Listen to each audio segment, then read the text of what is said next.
My name is Chloe, I'm 33, and I was standing on the curb outside my parents' home, watching the expensive cars pull into the driveway. Elegant decorations were draped across the front porch, and my stomach was in knots with a feeling I mistook for excitement. After all, I had just spent $30,000 on this 40th anniversary party, a desperate attempt to finally fix what was broken between us. But when my mother, Eleanor, opened the door, her face went from polite surprise to pure ice. "What are you doing here?" she asked, her voice sharp. "You weren't invited." Those words cut through me like a shard of glass. If you're watching this right now, let me know where you're viewing from in the comments below. And don't forget to hit that like button and subscribe to follow me on this insane journey of family betrayal and what I decided to do about it. I have always been the black sheep of my family. As a corporate attorney in Chicago, I've dedicated my entire adult life to chasing the one thing that has always felt just out of my grasp: my parents' approval. Despite acing law school, making partner at a competitive firm, and building a life most people would kill for, the validation from Robert and Eleanor Vance just never came. My relationship with my parents has been a tightrope walk for as long as I can remember, but the tension between my mother and me is especially thick. She's always been hypercritical of every choice I've made, from my career to my decision to stay single. Nothing I ever did was quite right in her eyes. And then there's my older sister, Olivia. If I was the outcast, Olivia was the golden child. She stayed right here in our small town of Willow Creek, married her high school boyfriend Mark, and dutifully gave my parents 3 beautiful grandchildren. She followed the life script they'd written for both of us, while I ripped mine up and threw it in the fire. Growing up, the difference in how we were treated was painfully obvious to everyone but my parents. I remember when I was 11, I won the state science fair, but my parents didn't come to the ceremony because Olivia had a regular season soccer game. When I graduated as valedictorian, my mother spent the entire reception talking about how Olivia had been class president 4 years earlier. The comparisons never stopped. "Why can't you just be more like your sister?" became the agonizing soundtrack of my teenage years. It was like any success I had was minimized, while every mistake was put under a microscope. It felt like my parents had decided from day one that Olivia would be the favorite, and there was absolutely nothing I could do to change their minds. The breaking point came when I announced I was leaving Willow Creek for law school in Chicago. My father called it a betrayal.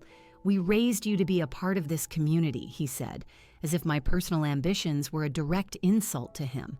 My mother was even more blunt: "You're abandoning your family." But I went anyway. I had to. Willow Creek was suffocating me with its small-town gossip and even smaller expectations. I knew there was a bigger world waiting, and I was desperate to be a part of it. For the first few years after I left, I really tried to keep a connection. Weekly phone calls slowly dwindled to monthly ones. Holiday visits became more and more awkward. I sent birthday cards and expensive gifts that were never quite right. I even bailed them out financially when my dad's contracting business almost went under during the housing crisis. $25,000 straight from my savings account. A gift I gave freely, one they never truly acknowledged.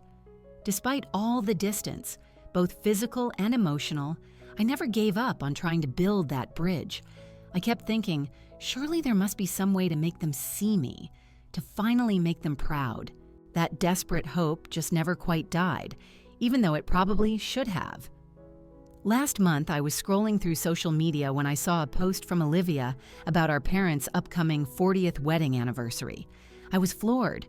No one had said a word to me about this huge milestone. Not my parents, not Olivia, not a single person from Willow Creek who still reached out from time to time. Something inside me snapped, but not in the way you might think. Instead of anger, I felt this rush of renewed determination. This was it. This was my chance. This would be my grand gesture, the thing that would finally tear down the walls between us. I was going to throw them the anniversary party of their dreams. I called Olivia right away, buzzing with excitement to share my idea. To my surprise, she sounded totally on board. "That would be incredible, Chloe," she said. "They'd never expect something like this from you. We spent hours on the phone brainstorming venues, food, and music. I wanted every single detail to be perfect. Olivia offered to help with the local planning, but she insisted that I should be the one to pay for it all. You can afford it," she said, "and it would mean so much more to them coming from you." Looking back, the way she emphasized the word "from" should have been a red flag. But at the time, I was just too caught up in the fantasy of a family reunion to hear the alarm bells ringing in my head.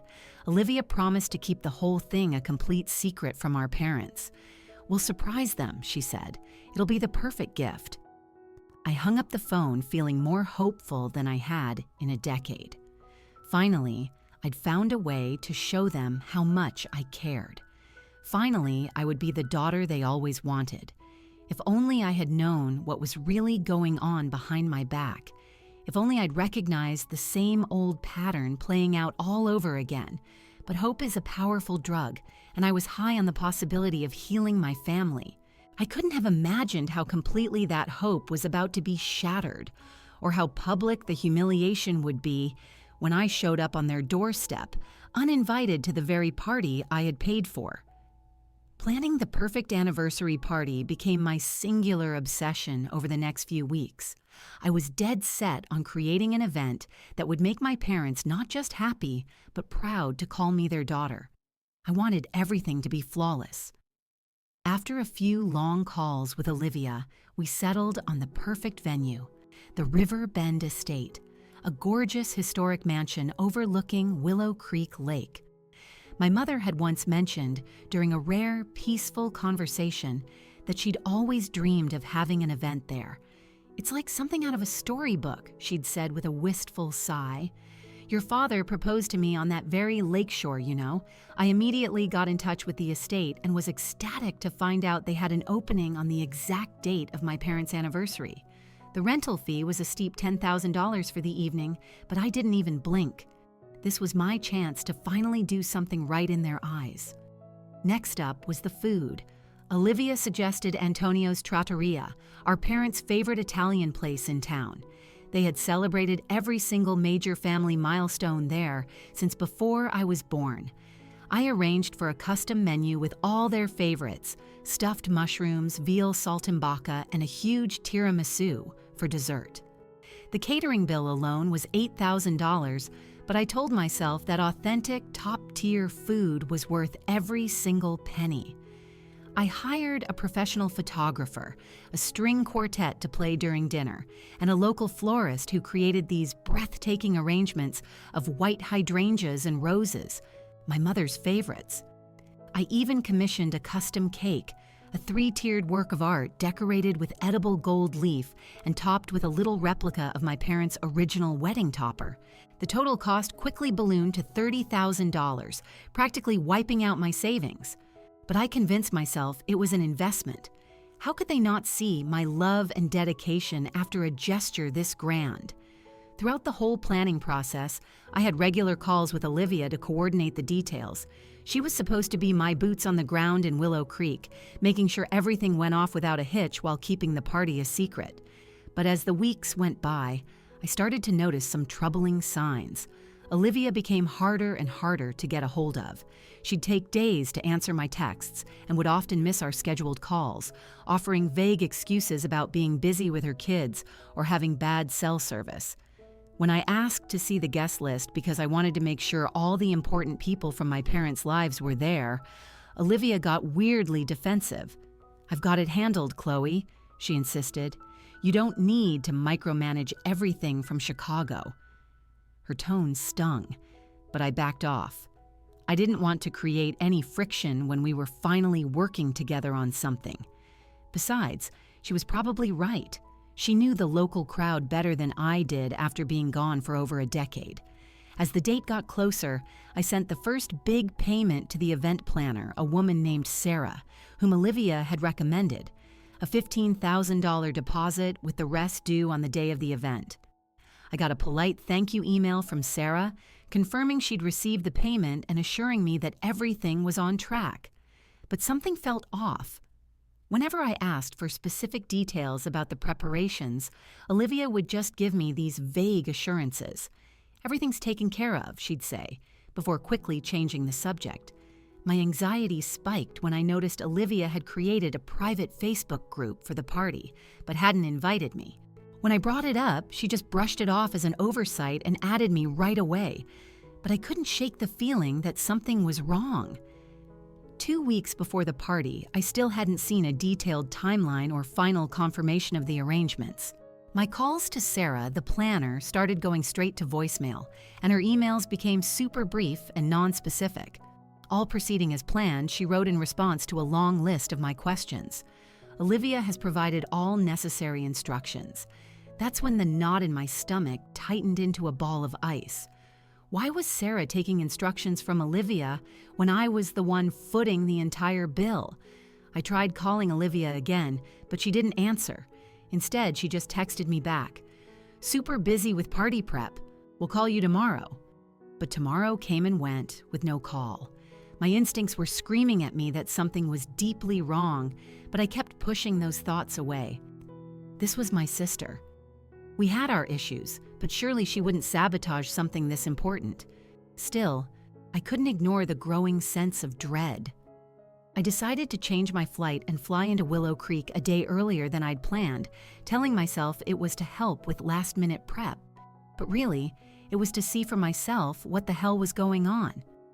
As my plane landed at the small regional airport, I tried to quiet the voice of doubt in my head. Maybe I was just overreacting. Maybe Olivia was just overwhelmed. But deep down, I knew. This was the same old story that had defined our family for decades. I just never thought it would play out in such a calculated and expensive way. I checked into a little hotel near my parents' house, unpacked my suitcase, and braced myself for whatever was coming next. Little did I know, the truth was going to be far more painful than even my worst fears. The morning after I got to Willow Creek, I tried calling Olivia again. Just as I figured, she didn't answer. I left a voicemail saying I was in town and wanted to meet up to go over the final party details. Then I decided to head over to the Daily Grind, a local coffee shop where I used to study in high school, just to try and clear my head. Willow Creek hadn't changed a bit in the 10 years I'd been gone. The same old brick buildings lined Main Street, the same town square with its charming, slightly dilapidated gazebo. It was both comforting and suffocating, a physical reminder of why I'd had to leave, and why a small part of me had always wanted to come back. I had just ordered a latte when I heard my name. I turned to see Mrs. Gable, my old high school English teacher, walking toward me with a big smile. "Chloe Vance. What a wonderful surprise to see you back in town," she exclaimed, giving me a warm hug. "Are you here for your parents' big anniversary party tomorrow night?" I nodded, forcing a smile. "Yes, I am. I'm really excited about it." She looked at me with a curious expression. "I was so surprised not to see your name on the invitation. I just figured you were too busy with your big-shot lawyer career to make it." My heart stopped. "What do you mean my name wasn't on the invitation?" Mrs. Gable's brow furrowed. "Well, the invitation said the party was being hosted by Olivia and your parents. I just assumed—" I felt like the ground was shifting beneath my feet. Can I see the invitation?" I asked, struggling to keep my voice from shaking. She pulled out her phone and showed me the Evite. Sure enough, there was a fancy graphic announcing the 40th wedding anniversary celebration for Robert and Eleanor Vance, hosted by their daughter Olivia Miller and family. My name wasn't anywhere, not even listed as an attendee. "I'm sure it was just an oversight," Mrs. Gable said, noticing the look on my face. "You know how crazy party planning can be." I mumbled some excuse and rushed out of the coffee shop, my latte completely forgotten on the counter. Once I was outside, I leaned against the cool brick wall, gasping for air. This couldn't be happening. There had to be an explanation. With trembling hands, I pulled out my phone and searched for the party's private group on social media, the one Olivia had forgotten to add me to. I found it easily. But now, as I looked closer at the details, I saw it was described as a surprise anniversary celebration for Robert and Eleanor Vance, lovingly organized by their daughter, Olivia. The comment section was a sea of praise for Olivia's generosity. "You're such a wonderful daughter," one person wrote. "Your parents are so lucky to have you." I felt sick to my stomach. Scrolling through the guest list, I saw dozens of familiar names: family, friends, relatives, people from my parents' church. But my name was gone.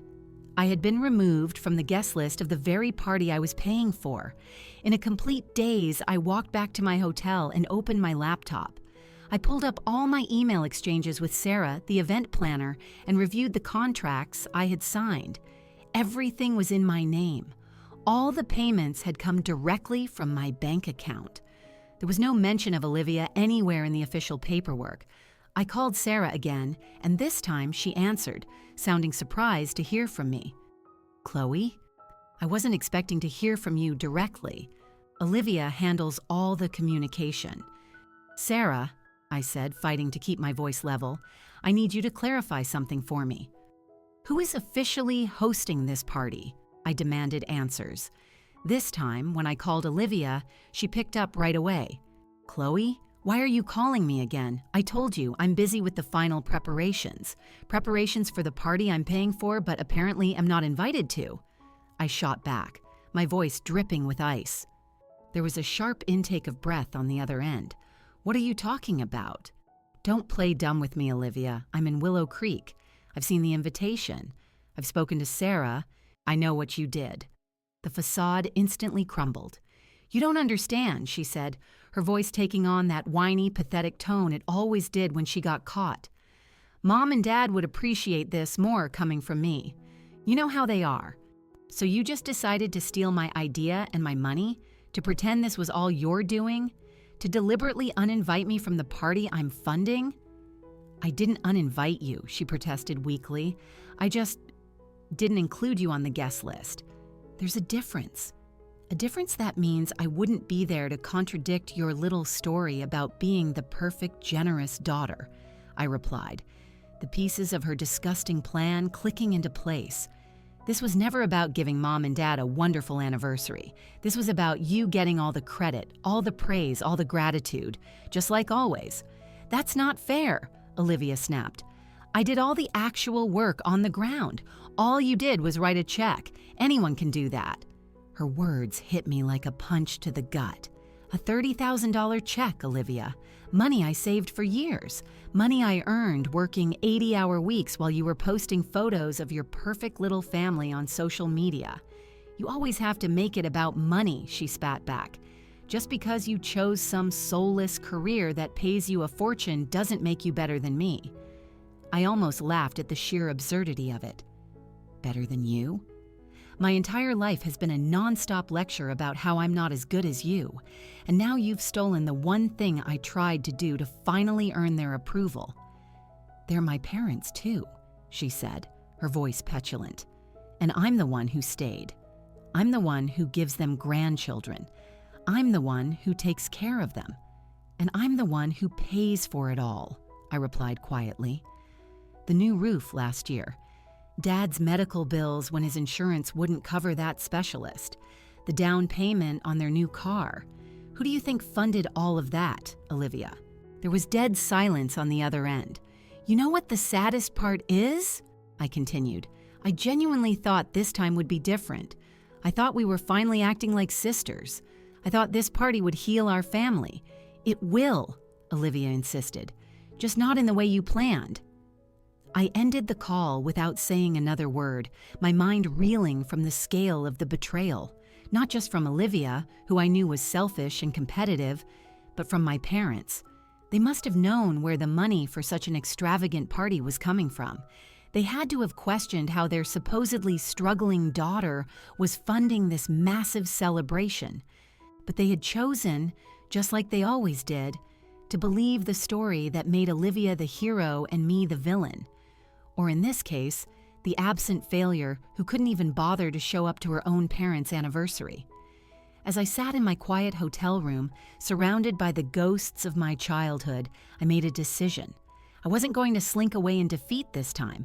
I wasn't going to let them erase me again. This time, I was going to show up. uninvited, unwanted, but undeniably present. It was time to force my family to finally face the truth they had spent decades denying. Tomorrow night, I was crashing my own party. The day of the anniversary party dragged on with excruciating slowness. I spent the morning and afternoon in a fog of anxiety, bouncing between absolute certainty about my decision and crushing self-doubt. Was I making a huge mistake? Would confronting them so publicly just destroy any chance of a relationship forever? But then, I would remember the invitation that deliberately cut me out, the social media group celebrating my sister as the generous host, and the $30,000 of my hard-earned money being used to fund a party I wasn't welcome to attend, and my resolve would harden like steel. I spent extra time getting ready that evening, determined to look my absolute best. I'd brought my favorite dress for the occasion, a deep emerald green silk that made me feel powerful and confident. I styled my hair in loose waves, did my makeup with meticulous care, and put on a pair of pearl earrings that had been a gift from my grandmother, the only family member who had ever seemed to truly see and accept me for who I was. As I stood in front of the mirror, I barely recognized the poised, elegant woman staring back at me. The eager-to-please daughter, desperately chasing approval, was gone. In her place was a successful attorney who knew her own worth and wasn't afraid to stand up for herself. I just hoped that confidence wouldn't abandon me when I needed it most. The party was set to start at 7 o'clock. I decided to arrive at 8, when things would be in full swing. The drive to the Riverbend estate felt completely surreal, like I was watching a movie of my own life. I parked my rental car at the far end of the lot, taking a moment to gather my courage before walking towards the glowing mansion. Through the large ballroom windows, I could see the party in full swing. Twinkling lights were strung from the ceiling, creating a magical glow. The flower arrangements I had chosen adorned every table. The string quartet was playing softly in the corner, their music just barely audible from where I stood. And there, in the middle of it all, were my parents. My father, Robert, looked distinguished in a dark suit. My mother, Eleanor, was radiant in a sapphire blue dress that brought out the color of her eyes. They were smiling, accepting congratulations, looking happier than I had seen them in years. Standing right next to them was Olivia, playing her part to perfection. The devoted daughter who had orchestrated this entire beautiful celebration, graciously accepting compliments on her generosity. For a split second, watching them through the glass, I almost turned back. They looked so happy, so perfect. The three of them, the real family. Maybe Olivia was right. Maybe this was how it was meant to be. But then, I remembered all the years of feeling invisible, the constant comparisons, the dismissal of my life's work, and I remembered the raw humiliation of being told I wasn't welcome at an event I had poured my heart and soul into. I knew I couldn't just walk away. I took a deep breath, straightened my shoulders, and walked through the grand double doors of the Riverbend estate. The reaction was immediate. Conversations sputtered and died as people recognized me. Mrs. Henderson, my mother's oldest friend, stopped mid-sentence, her champagne glass frozen halfway to her lips. Mr. Davies, my father's business partner, suddenly found the pattern on the carpet fascinating. I moved through the crowd with deliberate, measured steps, feeling the weight of every single stare. I heard the whispers. What is she doing here? I thought she couldn't make it. Did Olivia know she was coming? And then I was standing right in front of them, my parents and Olivia. The polite smile on my mother's face vanished, replaced by a look of pure displeasure. My father looked away, unable or unwilling to meet my gaze. Only Olivia seemed unsurprised, though her face had gone ghostly white.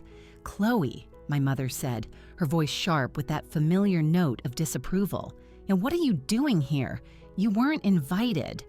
The words hung in the air, a public slap in the face that silenced every nearby conversation. Everyone was watching now, witnessing this family meltdown in real time. I know, I replied, keeping my voice perfectly calm despite the pain twisting in my gut. I found that odd, considering I paid for all of this. My mother blinked, her cold anger momentarily replaced by confusion. What are you talking about? The venue, I said, gesturing around the beautiful room, the food, the music, the flowers, all of it. $30,000 straight from my bank account. Did Olivia forget to mention that little detail when she was taking credit for arranging this whole surprise? My father finally looked at me, his expression unreadable. Is this true, Olivia? He asked, turning to my sister. Olivia's face flushed a deep, blotchy red. It's not like that, she stammered. Chloe offered to help with some of the costs, but the whole thing was my idea. I did all the work, I made all the arrangements. That's a lie, I said, my voice quiet but firm. I conceived of this party. I contacted the venue, I hired the caterer, and I paid for every last cent. Olivia was supposed to be helping me surprise you, not stealing the credit and kicking me off the guest list. You're just jealous, Olivia snapped, her composure finally cracking. You always have been. You couldn't stand the thought of me doing something nice for Mom and Dad, so now you're trying to ruin it. If that were true, I replied evenly, why is my name on every single contract? Why did all the payments come from my account? Why did the event planner, Sarah, think I couldn't attend because I was too busy with work, and not because I was deliberately uninvited by my own sister? A low murmur rippled through the crowd of onlookers. This was turning into the exact public spectacle I had both dreaded and, on some deep level, craved. The truth was finally out in the open for everyone to see. My mother, ever obsessed with appearances, tried to wrestle back control of the situation. This is not the time or the place for this, Chloe. You are making a scene at our anniversary party, the party I paid for, I reminded her. The one you apparently knew I was funding, but still chose to exclude me from. We didn't know, my father interjected, looking genuinely baffled. Olivia told us she'd been saving up for months to give us this party. I looked at my sister, seeing the raw panic in her eyes as her web of lies disintegrated. Is that what you told them, Olivia? That you somehow managed to save $30,000 on a part-time teacher's salary while raising 3 kids, and they actually believed that? You are not welcome here, my mother interrupted, her voice as cold and final as a tombstone. You are not going to ruin our special day with your drama and your accusations. Please leave, Chloe.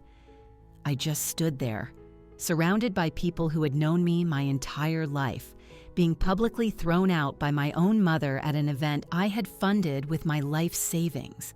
The humiliation was absolute, the pain almost suffocating, but I refused to give them the satisfaction of seeing me cry.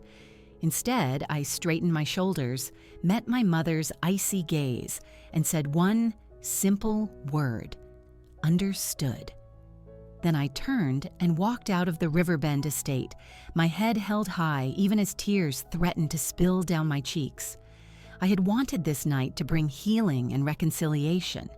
Instead, it had only confirmed what I had always known but could never fully accept. In my family's eyes, I would never be enough. I would never be worthy. I would never truly belong.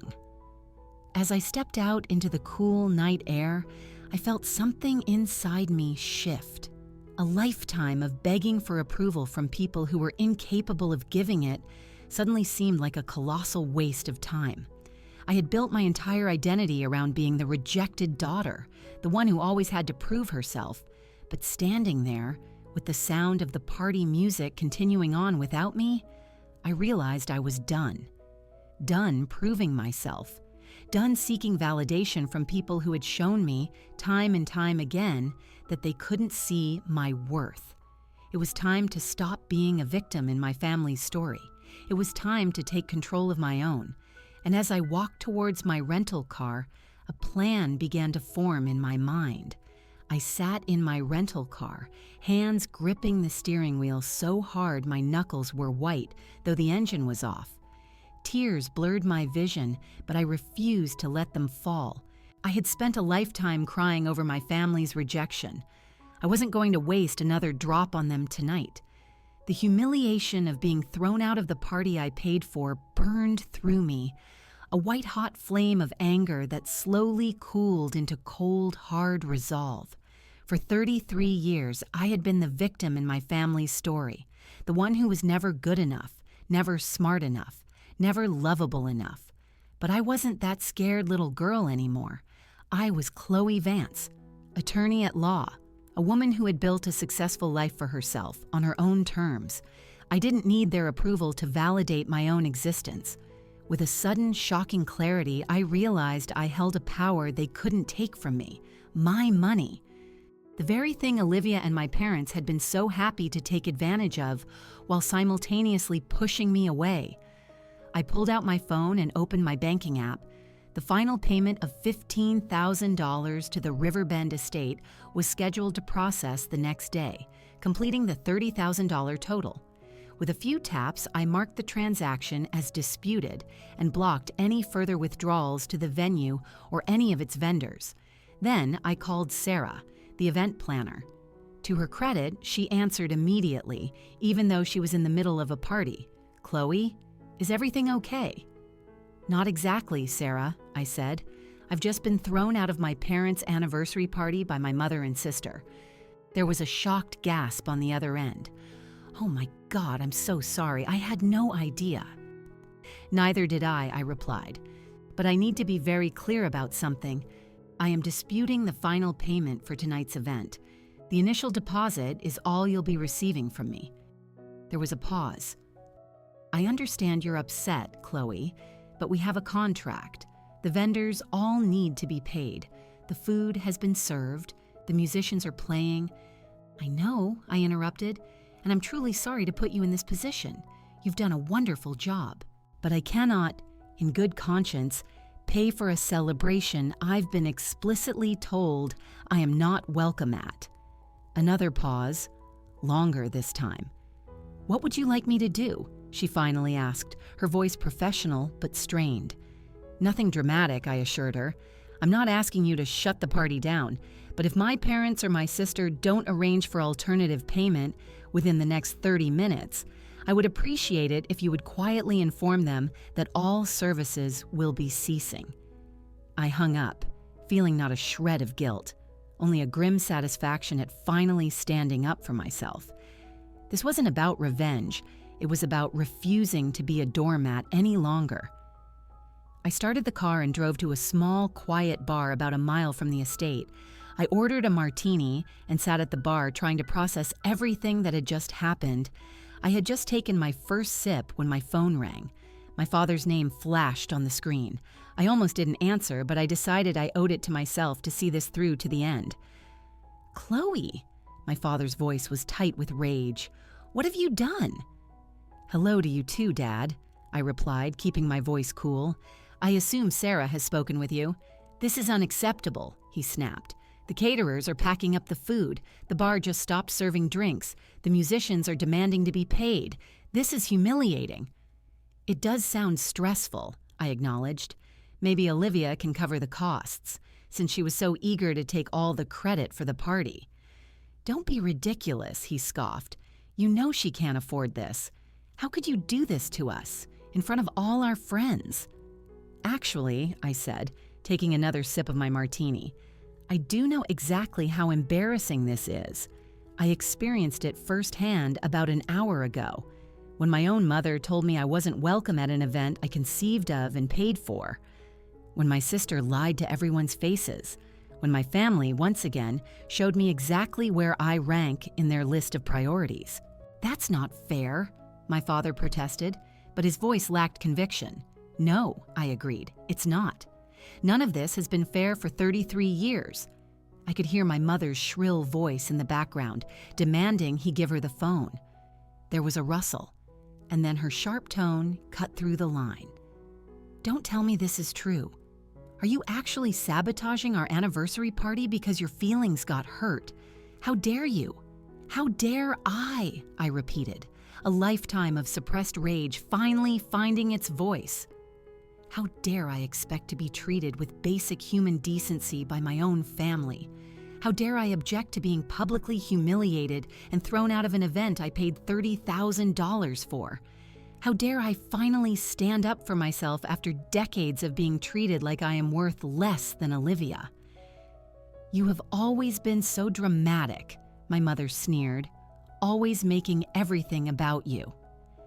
"This party was supposed to be my gift to you," I said, my voice cracking slightly. "It was a gesture of love, and you and Olivia twisted it into another opportunity to reject and humiliate me. So yes, I'm withdrawing my financial support.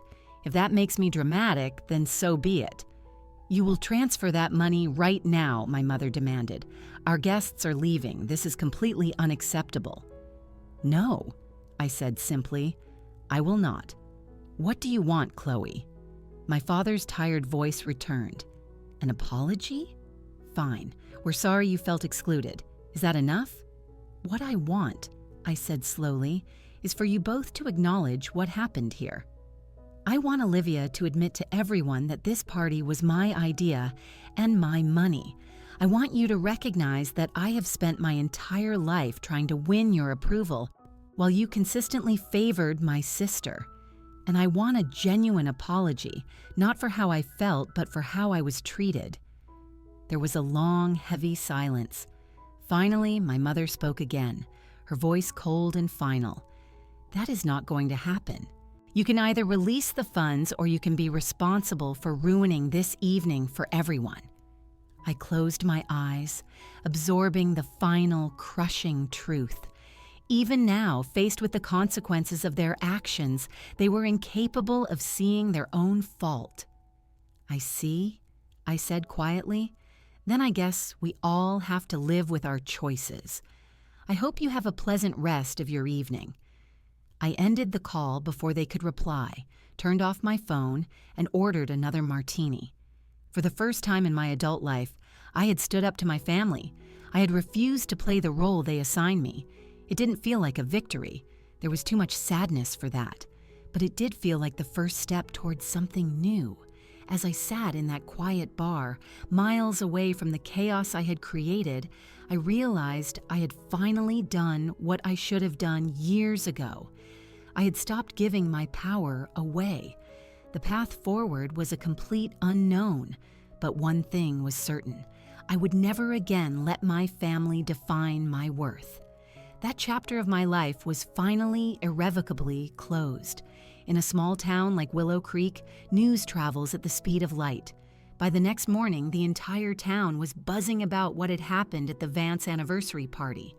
The abrupt end to the music, the catering staff packing up mid-service, the hurried explanations, and most dramatically, the bombshell revelation that the entire party had been funded by the estranged daughter, who'd been publicly turned away at the door. I woke up in my hotel room to a phone flooded with notifications. Most were from my parents and Olivia, a mix of angry demands and tearful voicemails. I deleted those without listening.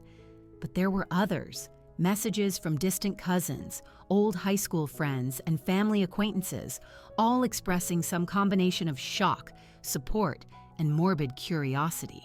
My cousin Brenda wrote, "Just heard what happened." That was savage. But honestly, they had it coming for years.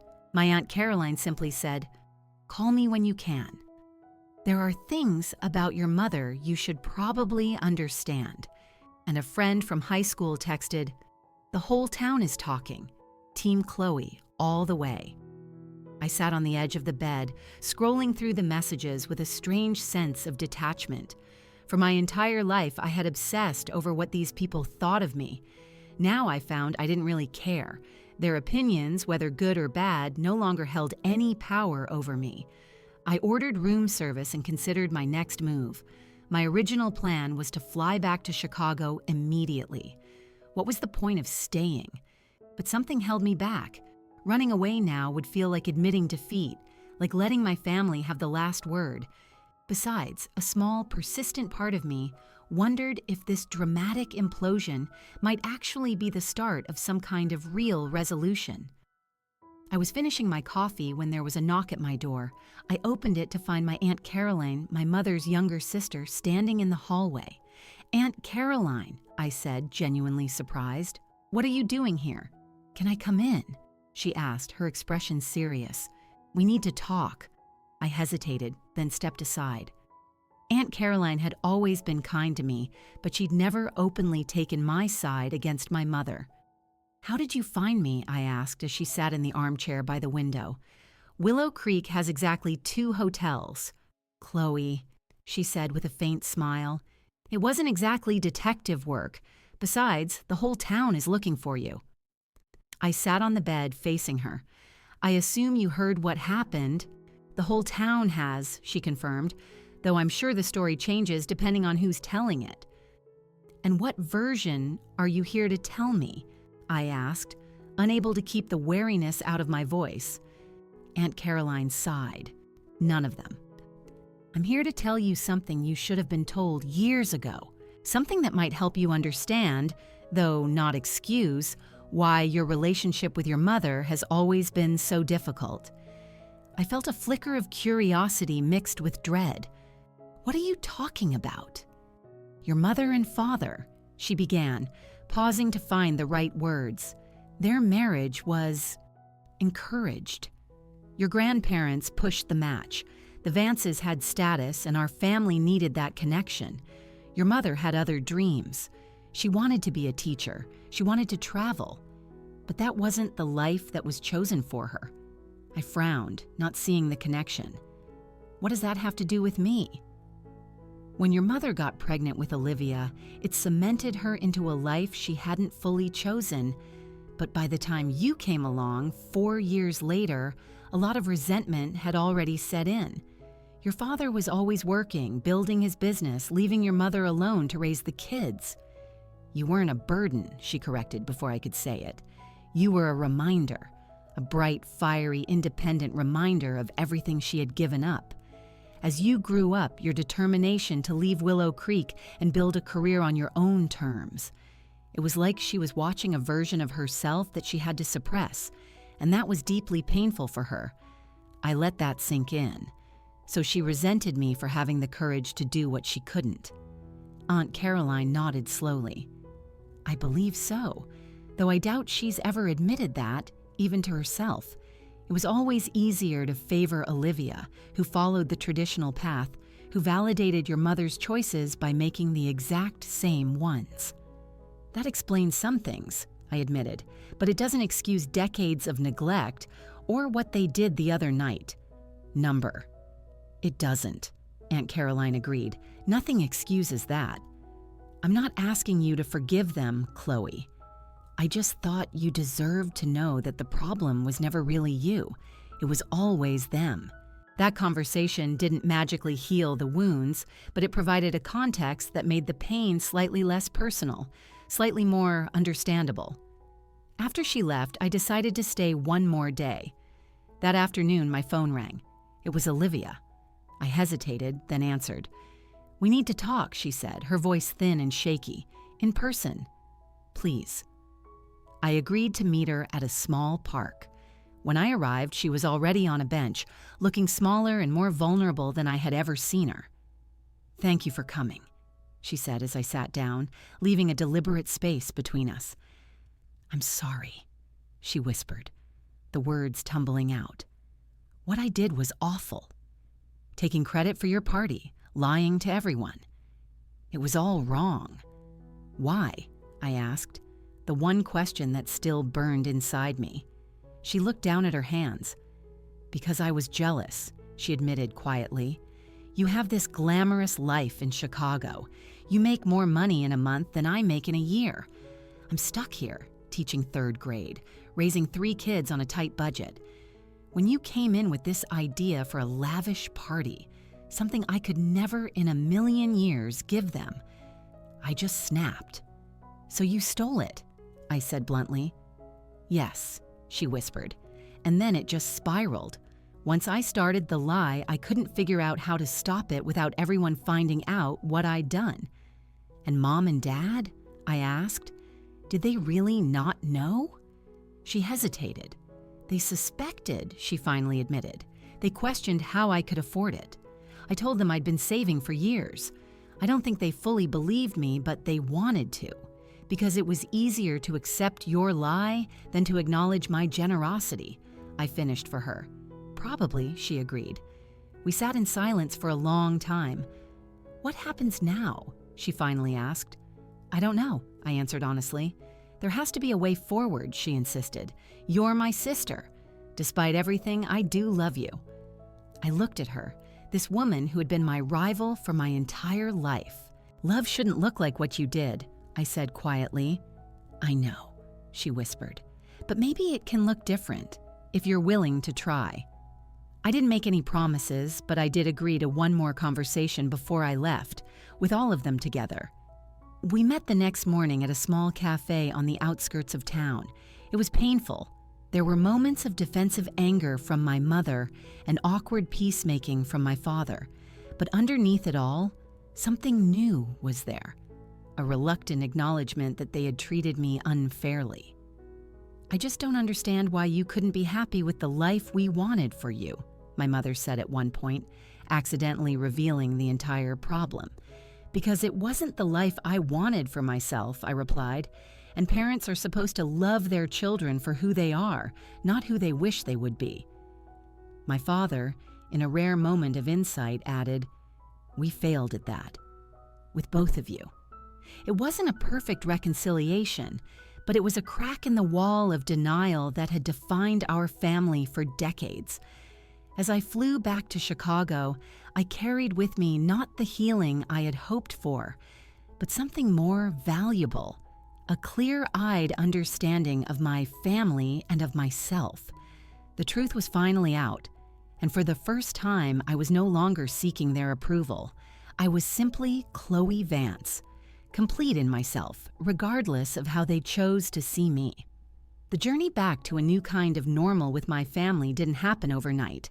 For the first few weeks after I returned to Chicago, there was mostly silence. I buried myself in my work, staying late at the office to avoid the quiet of my apartment and the thoughts that always circled back to Willow Creek. But slowly, things started to change. First, an awkward email from my father, just asking how I was. Then, a hesitant call from Olivia, which gradually eased into something that felt like a real conversation between sisters. My mother took the longest. A full month passed before a card arrived in the mail, her elegant handwriting conveying formal regards but little real emotion. It was clear that if we were going to heal, I had to be the one to set new terms. During a video call with Olivia, I laid it all out. Honesty, respect, and an end to the competition. I can't keep playing a game where the rules are rigged for me to lose, I told her. We either relate as equals or we don't relate at all. To her credit, she seemed to get it. I've been thinking a lot, she admitted. It wasn't just about the party, it was about a lifetime of feeling like I had to protect my spot as the favorite, even when being the favorite felt like its own kind of prison. The process was slower with my parents. I made it clear I would no longer accept being treated as second best or having my choices criticized. I love you both, I told them, but I don't need your approval to be whole. I'm done trying to earn something that should have been given freely. My mother struggled, but during one tense call, she finally admitted something profound. I don't understand you, Chloe. I never have. You were always so determined. I never had that luxury. It wasn't an apology, but it was a moment of raw honesty, and I chose to accept it. Back in Chicago, I started to heal myself. I began seeing a therapist, Dr. Sharma, who specialized in family systems. You've spent your life trying to earn love from people who weren't equipped to give it unconditionally, she told me. That's not your failure. It's theirs. Those words were liberating. I also started investing in my chosen family, the friends who loved me without any conditions. Sunday brunches, weekly tennis matches, movie nights with my misfits, club of fellow city transplants. These connections, built on mutual respect, reminded me that I was worthy of love just as I was. 4 months after the party, my parents invited me and Olivia for a weekend at a rental lake house. I was hesitant, but Dr. Sharma encouraged me to go, armed with boundaries. The weekend wasn't perfect, but there were glimpses of something new. My dad asked thoughtful questions about a case I was working on. My mom complimented a meal I made without comparing it to Olivia's cooking. Small steps. 6 months after the party, I hosted Thanksgiving in my Chicago apartment. Having them on my turf shifted the dynamic. They saw the life I had built, the awards on my wall, the photos of my friends. As we sat around my dining table, I realized something incredible. I no longer needed their validation. The desperate longing that drove me to spend $30,000 on a party was gone, replaced by a quiet self-assurance. That revelation didn't erase the past, but it allowed me to love my family from a place of strength, not need. The healing continues. There are still moments when old hurts resurface, but now I have the tools to handle them. The party, as painful as it was, became the catalyst for everything to change. Sometimes you have to stop a party to start the healing. I know my value now, and that knowledge has set me free. Have you ever had to set boundaries with family members who couldn't see your true worth? How did you find the courage to stand up for yourself? Share your experiences in the comments below.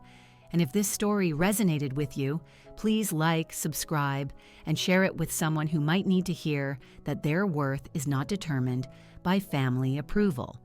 Thank you for listening. And remember, sometimes the family we choose is just as important as the family we're born into. End of story.